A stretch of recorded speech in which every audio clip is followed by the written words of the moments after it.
장태순 교수님도 그랬고 이제 홍기빈 소장님도 그랬고 이찬호 교수님들 모두 이제 연극 밖에서 저 거리를 두고 우리에게 연극의 커뮤니케이션하는 목소리들이었고요.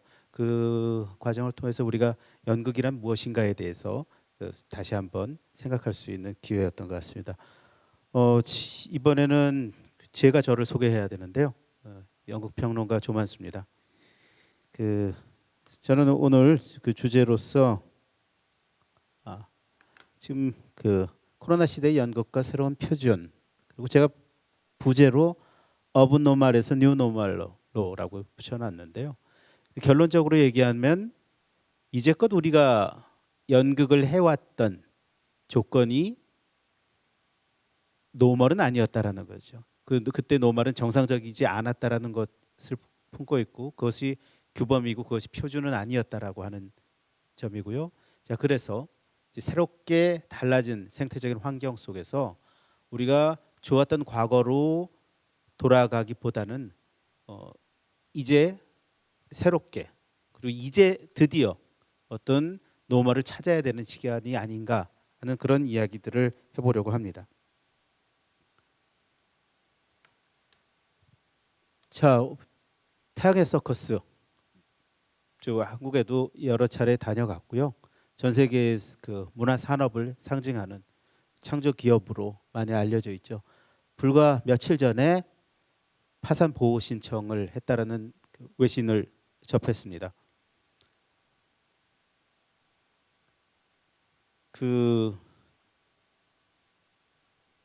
보면 태양의 서커스라고 하는 이 팀은 지금 팬데믹 국면에 들어서기 전에는 지금 여기 나와 있는 기사의 제목처럼 태양의 서커스와 한국, 블루오션부터 창조 경제까지, 그러니까 새로운 경향을 선도하는 문화 산업의 아이콘이었어요. 그런데 바로 한순간에 이 모든 명성이 물거품이 되는 어떤 순간들을 맞이하게 되는 것을 우리가 목도하게 되죠. 물론 그 문화기업으로서의 태양의 서커스가 이런 국면들을 다 이겨내서 더 좋은 작품들을 보여주기를 기대합니다. 자, 그런데 문제는 생태계에 관한 것들이죠. 제가 오늘 그 태양의 서커스라고 불리우는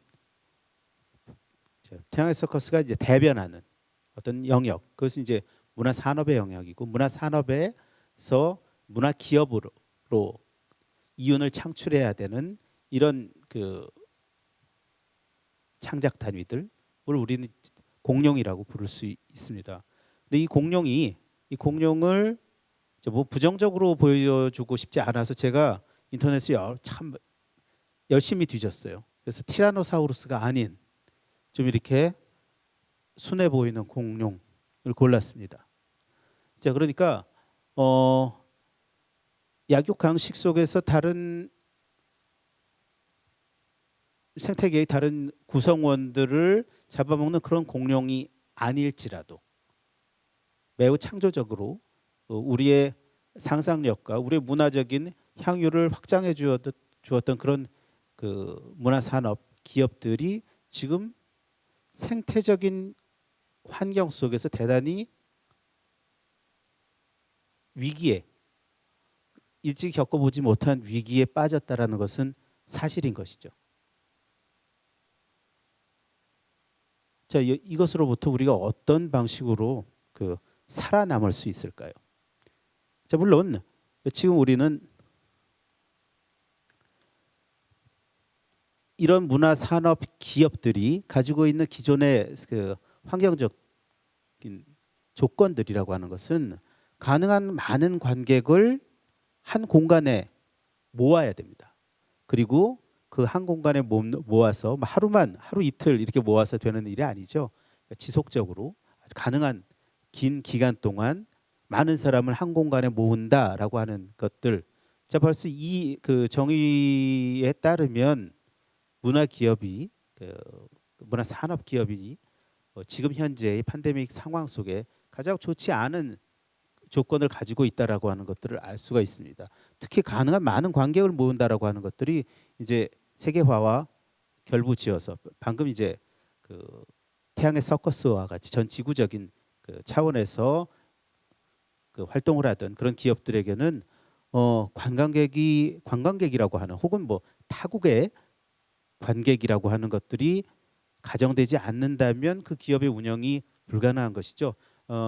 뭐더 구체적으로 얘기한다면 태양의 서커스는 라스베가스가 지금 라스베가스에 태양의 서커스 6개 정도의 그 장기 상설 공연장들을 가지고 있는데요. 라스베가스가 없다면 태양의 서커스가 운영되지 않겠죠. 뭐 태양의 서커스만의 문제는 아니죠. 제가 지금 밑에 브로드웨이나 영국의 웨스트엔드 지금 뭐 브로드웨이 지금 모든 공연을 못 올리고 있고 그것이 굉장히 장기화될 것 같은데요. 뭐 브로드웨이도 마찬가지죠. 관객들, 뭐 웨스트엔드도 그럴 테고요.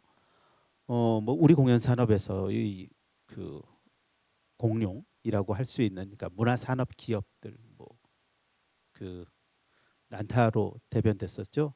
뭐 난타는 뭐 현재 뭐 팬데믹의 영향보다는 사실은 그 중국이나 일본과의 관계들 속에서 좀 침체되고 있는 부분들도 있는데요.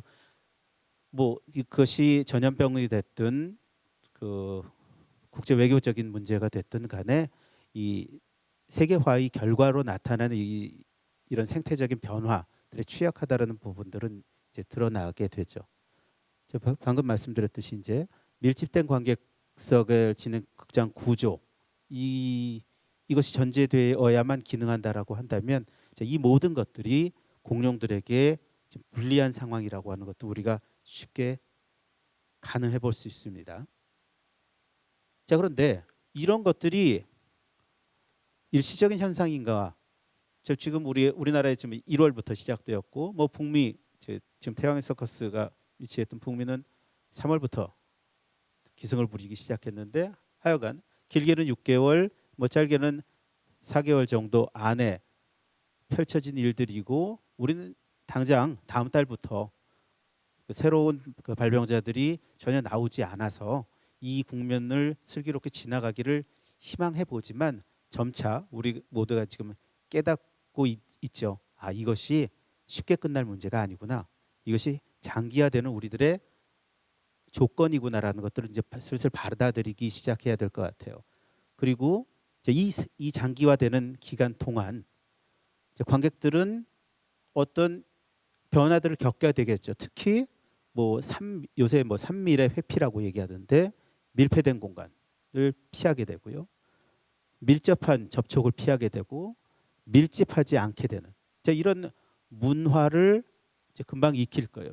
관객이라고 하는 관극의 문화 또한 일종의 특히 이제 문화 산업 기업에 대해서는 이 소비 문화 중에 하나인데 이 소비 문화의 변화는 굉장히 민감한 변화들을 겪게 되죠. 자, 관객의 소비 형태가 변하고 그것이 장기화될 때 우리는 여기에 대해서 어떻게 대처해야 될까요? 지금 공룡으로부터 오리너구리로 이동했습니다. 결국 생태의 변화라고 하는 것들은 그 생태의 변화에 대한 적응과 관련될 테고 그것이 어떤 뭐 진화의 문제이겠죠. 뭐 우리 아까 그 아름다운 공룡으로부터 시작해서 오리너구리 너무 그 초라해졌는데요. 뭐 사실은 아름답지 않은 동물이 어디 있겠습니까? 그래서 뭐 좀 공룡의 위험을 가진 이런 동물도 상상해봤는데 좀 현실성이 없는 것 같고요. 이제 중요한 거는 이 변화라고 하는 것들. 오리너구리로서의 변화는 문화산업 기업이 오리너구리로 공룡에서 오리너구리로 변한다고 하는 것은 이렇게 밀집한 관객석을 이와 같은 상태로 변화시킨다라는 것을 가정하는 것이겠죠. 당장 뭐 지금은 우리도 뭐 뮤지컬 공연들 올라가고 있고요. 또 기존에 예약된 관객들도 있어서 사회적 거리 지키지 못하고 가는 경우도 있고 사회적 거리를 지키려고 하는 것도 있지만 장기적으로는 지금 이 상태가 유지되는 것 속에서 장기화된다면 사회적 거리를 지켜야 될 테고 이 정도의 사회적 거리를 갖게 될 것입니다. 제가 한 사흘 전 그 캐나다 신문에서, 그러니까 캐나다 사이트에서 올려온 것인데요. 캐나다는 지금 우리나라보다 좀 상황이 좀 심각한데 아주 미국처럼 심각한 건 아니고요. 거기서는 그 국가가 극장을 열도록 그런데 사회적 거리를 갖고 열도록 조치를 취했는데 관객 간 거리가 20명, 그러니까 2m입니다. 2m. 그리고 대극장에서도 50명 이상의 관객을 받으면 안 된다라고 하는 조건을 내걸었어요.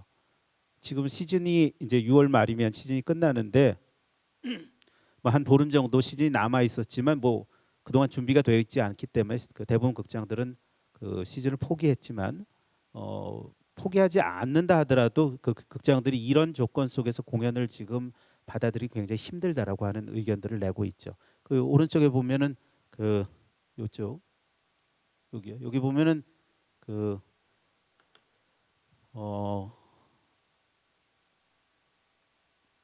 2m가 적당하지만 1.5m까지는 봐줄게. 하지만 50m는 그러니까 50명은 지켜야 돼. 뭐 이런 그 상황입니다. 자, 이렇다면 자, 우리가 제한된 관객들을 받아들인다라고 하는 것 속에서 실제로 현재 문화산업 기업이 쉽게 생각하면 여러분들 우리가 뮤지컬 기업이라고 생각하셔도 돼요. 우리나라의 뭐 지금 현재 가장 그 산업적 규모로 공연 예술 안에서 산업적 규모로 가장 커다란 게 이제 그 뮤지컬 영역이니까 뮤지컬 기업들이 어떻게 하면 이 조건들 속에서 지금 아까 그 조건이면 사실은 정부가 요구하는 조건들이라면 한 50%도 그 객석을 못 채울 수도 있어요. 자, 그것을 뭐 우리가 경제적으로 허용하는 한 70% 정도를 채우겠다라고 한다고 가정을 한다 하더라도 객석 점유율의 하락이라고 하는 것들은 받아들여야 할 조건인 것이죠. 그럼 그 속에서 어떻게 생존할 수 있을까? 우리가 저는 개인적으로 대면의 문제와 비대면의 문제라고 하는 것이 대체적인 관계는 아닌 것 같아요. 그러니까 우리는 비대면 연극으로 갈 거야. 그래서 우리는 대면 연극 그래도 고수할 거야라는 것이 아니라 아마 70% 정도의 객석 점유율이 최대치라면 그 나머지 30%는 어디서 갖고 올 것인가? 제가 여기서 비대면 연극이라고 하는 그 온라인 연극이라는 거 하는 새로운 장치들과 어떻게 관계를 맺어야 되는지를 고민해야 될 것 같습니다. 그러니까 사실은 우리가 온라인 연극이라고 하는 것을 심각하게 고민해야 될 어떤 그 창작 단위는 문화산업 영역, 그래서 이 문화산업 기업들이 훨씬 더 이 부분을 훨씬 더 절실하게 고민해야 되는 상황이라는 거죠. 그리고 또한 비대면 관객은 극장에 가지 않았잖아요. 극장에 가지 않은 관객이 극장에 간 관객이 갖는 직접성이라고 하는 그것들을 상쇄할 수 있는 어떤 서비스를 체험할 수 있는가라고 하는 그러니까 새로운 종류의 서비스를 만들어내는 것 또한 그 문화 기업들의 이 고민해야 될 지점일 것 같습니다. 물론 문화 기업들이 지금 절실한 그 상황이기 때문에 뭐 제가 이야기하는 것보다 더 많은 아주 복잡한 것들을 이제 생각하고 계시겠죠. 자, 그리고 뭐 당연히 제작비를 어떻게 줄일 수 있는지 뭐 이런 고민들이 돼야 가겠죠. 자, 그런데 중요한 것은 공룡들의 이야기는 공룡은 또 스스로를 버틸 힘이 있겠죠. 그러기를 기대합니다. 중요한 거는 공룡이 아닌 문화 산업 기업이 아닌 문화 영역 안에서도 비영리적인 문화 기업. 우리가 보통 얘기할 땐 극단이라고 하는 단위들이죠. 이 극단이라고 하는 단위들은 포율이에요. 원래 포율입니다. 우린 원래 적게 먹었죠. 이제 중요한 건 뭐 농담 삼아서 원래 별로 안 벌었기 때문에 뭐 크게 배고프지도 않아. 뭐 물론 지금 모든 계획되는 모든 그 공연들이 취소되어 있는 상황에서 심각한 타격을 받습니다. 근데 장기적으로 무엇이 바뀔까라고 하는 것들 속에서 그것이 수입의 측면이라고 한다면, 자, 그러니까 한 공연이 창출해내는 수입의 측면이라고 한다면 크게 바뀔 것, 아주 많은 것들이 바뀌지는 않습니다. 다만 중요한 것은 그동안 포유류들은 포유류의 생태 환경 속에서 살아왔는가 하는 것들이죠. 이제 포유류가 혹시 공룡의 생태 환경 속에 놓여 있었던 것은 아닌가? 자, 지금 포유류의 또 다른 모습을 보고 계세요. 해화동 1번지. 자, 우리 모두에게 어떤 감정적인 고향 같은 그런 공간들이죠. 자, 이야기를 지속시켜 보겠습니다. 일상의 회복. 자, 이제 이 국면들이 빨리 끝나고 예전으로 돌아갔으면 좋겠어라고 이야기하지만 우리에게 되돌아가야 될 행복한 시절이 정말 있었는가? 포유류들에게 포유류로서의 삶의 생태적인 조건이 주어진 적이 정말 있었는가라고 하는 질문들을 해보는 거죠. 실제로는 공룡의 담론을 포유류에게 강요해 왔던 것은 아닐까? 자, 작은 공연이라도 잘 만들면 많은 관객들을 만날 수 있어. 근데 너희들은 왜 이렇게 초라한 연극만 만드는 거야? 라고 하면서 우리 그 모든 책임을 예술 창작 단위에 이게 전가시키는 어떤 담론들 속에서 우리가 살아온 것은 아닐까? 자, 그리고 그 관객 수라고 하는 것들, 그리고 대중적인 관심이라고 하는 것들이 알게 모르게 지원 정책 안에서도 지원을 하고 있지만 그럼에도 불구하고 예술이라고 하는 것들, 공연 예술이라고 하는 것을 본질이 무엇인가라고 하는 어떤 질문들보다는 공룡의 논리를 이 포유류에게 덮어 씌우려고 하는 그런 환경 속에 살아온 것은 아닐까라는 그 질문들을 해보고요. 그래서 실제로는 비영리형 공연 창작 생태계 조건이 우리는 방기되고 있었던 것이라고 저는 생각합니다. 그래서 공연 생산과 배포망이 부재하는 거죠.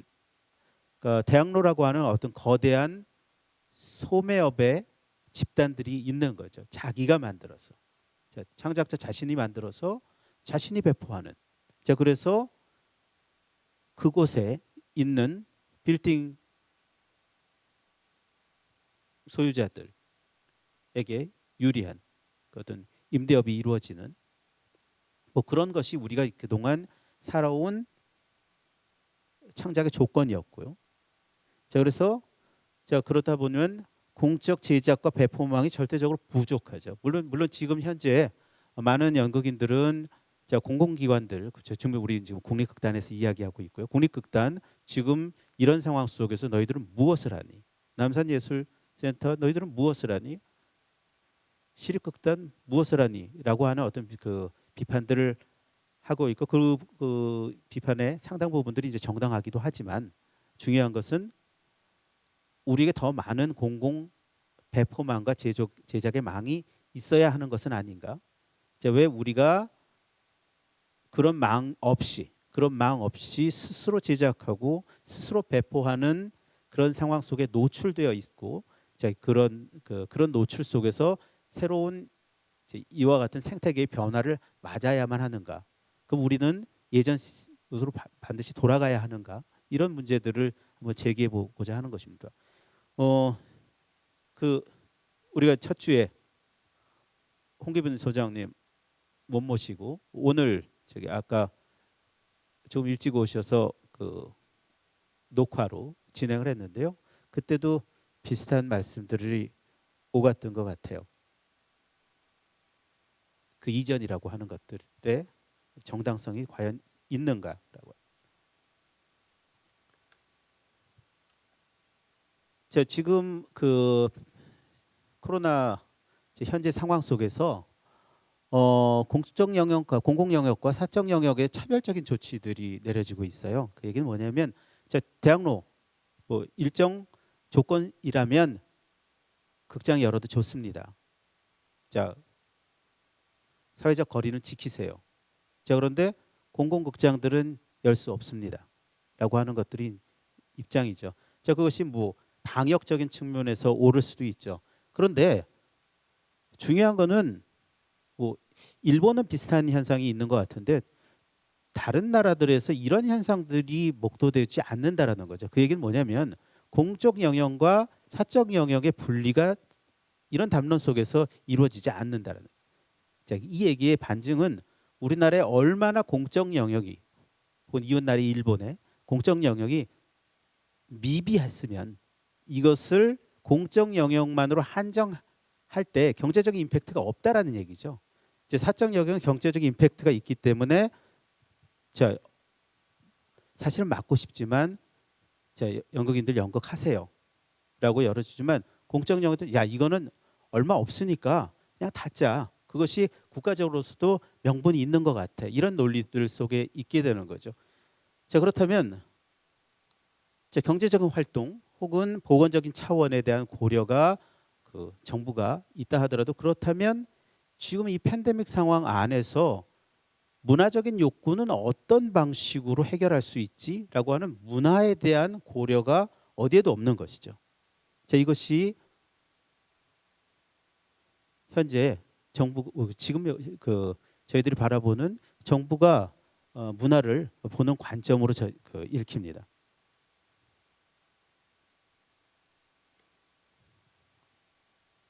자, 팬데믹 상황에서 지금 모두가 다 불안하죠. 지금 뭐 아마 가장 커다란 그 감정적인 대응이라고 하는 것들은 불안인 것 같아요. 그리고 일상이 제약을 받습니다. 그렇다면 삶이 불안하고 일상이 제약을 받을 때 우리가 무엇을 해야 될까요? 이런 상황 속에서 문화는 어떤 역할을 할까요? 그리고 그 문화의 일부로서 연극은 어떤 역할일까요? 라고 하는 질문들이 실제로는 그렇게 사치스러운 질문은 아닌 것 같아요. 자, 그리고 바로 이 역할에 대한 질문들, 제 극장에 가지 마세요. 혹은 일정 그 기준들을 지키고 극장에 가세요가 아니라 이때 문화는 무엇을 해야 되는가라는 그 질문들을 국가가 해줘야 되는 그런 그 순간이 아닌가라는 생각을 갖는 거죠.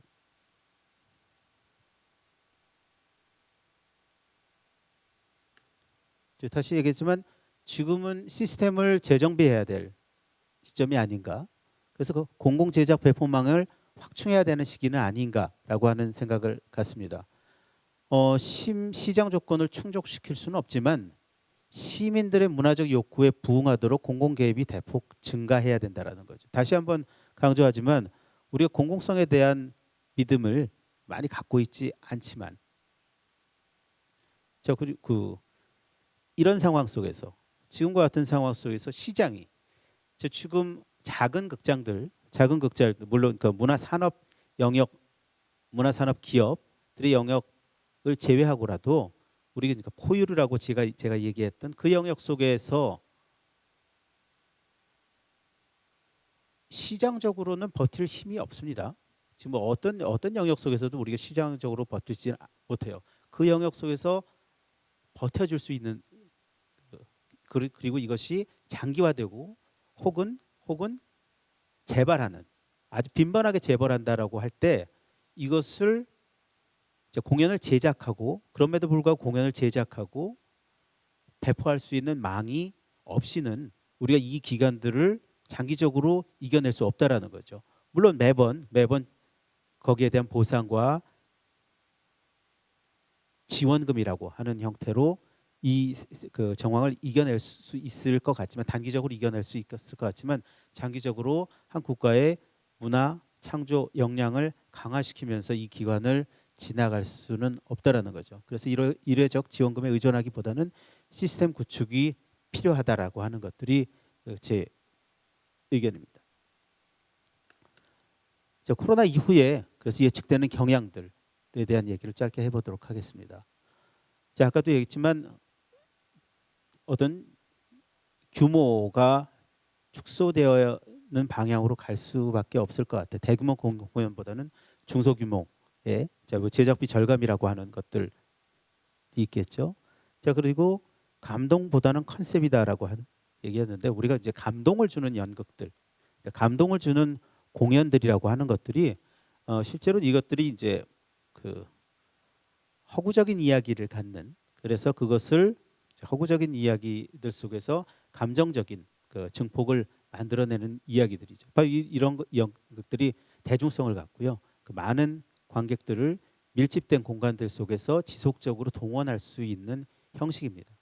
자, 근데 그것이 깨질 때, 굳이 사람들이 극장을 그것 때문에 오지 않을 때는, 자, 감동이라고 하는 것들을 다른 매체로부터 충분히 얻을 수 있는데, 그것으로서는 내가 위험 부담을 안고 극장을 가고 싶지는 않아라고 했을 때는, 내가 이제껏 겪어보지 못한 새로운 상상력들, 컨셉과 관련된 연극들, 새로운 형식의 연극들, 작은 연극들이죠. 이 훨씬 더 이 상황 속에서는 그 조금 더 가능성이 있지 않을까라는 그 생각을 해봤고요. 대면에 대한 성찰들, 연극의 본질로서 대면이 아까 이찬홍 교수님께서 말씀하신 부분도 있지만, 우리 모두 대면이라고 하는 것이 연극의 본질이다라고 생각하고 그것이 사실일지라도, 그러면 대면이 그럼 우리가 생각하는 관객과 배우가 혹은 뭐 옆에 있는 관객들과 우리가 기존에 생각했던 그 대면만이 대면일까라고 하는 것들. 연극은 새로운 게 변화된 환경 속에서 어떠한 대면을 해야 되는 것인가, 어떠한 커뮤니케이션을 해야 되고 타자와 어떤 관계를 맺어야 되는가에 대한 고민들을 할 때, 자, 그런 고민들을 컨셉화할 때 그런 공연에 좀 더 그 기회가 주어질 것 같아요. 고급화라고 하는 용어는 조금 오해의 여지가 있을 수 있겠는데, 연극이 화려해진다라 혹은 물리적인 장치들이 많아진다라기보다는 질적인 체험이 강화된다라고 하는 측면에서 이해해 주셨으면 좋겠어요.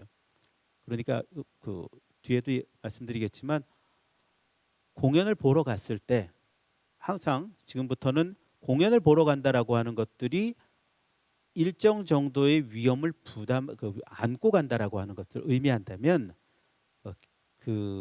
내가 그 위험을 감수할 만한 질적 체험이 보장되는 것들을 요구할 테니까요. 자, 그런 의미에서 질적으로 고급화된 연극들을 선호할 것이다라고 하는 것이죠.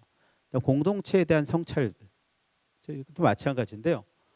우리가 특히 이제 뮤지컬 분야에서 그런 논란들이 있었죠. 관크라고는. 자, 내가 지금 무대 위에서 벌어지는 것과 내가 사적으로 더 적극적으로 커뮤니케이션 하려고 하는데 옆에 앉은 사람들이 이 경험들을 반대하는, 그 사람들과 우리가 같은 공간에 있는 것을 무척 불쾌히 여긴 그런 논쟁들이 있습니다. 자, 그런데 이제 지금 팬데믹 상황 안에서 극장을 간다라고 하는 것들은 기꺼이 내 옆에 사람들과 있어야 된다라는 것을 적극적으로 감수하는 현상이죠.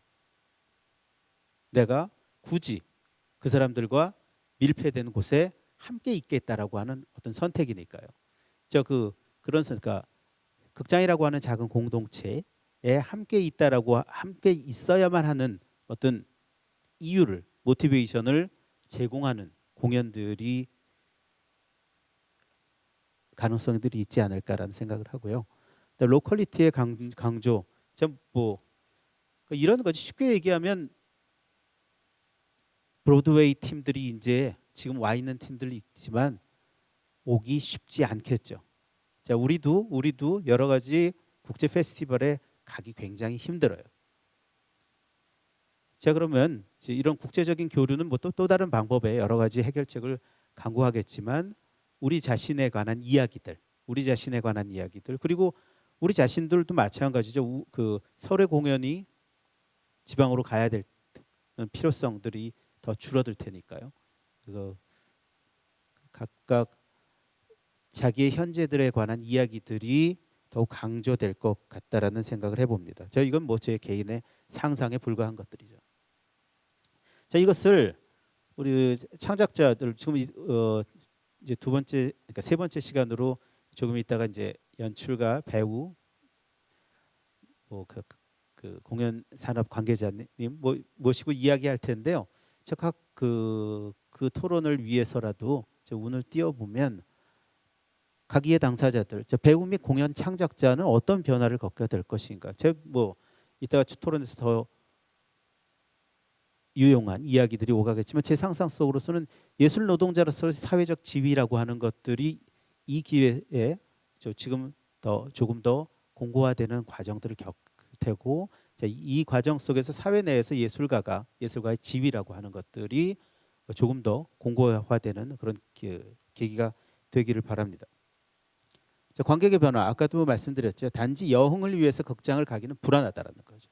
이 위험을 감수해야 하는 가치 있는 경험을 요구하게 되는 것이고요.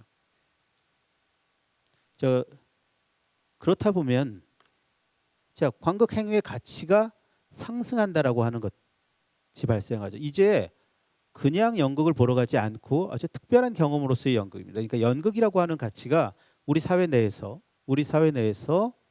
이런 계기 속에서 가치가 상승할 수 있다라는 것을 우리가 예측할 수 있는 거죠.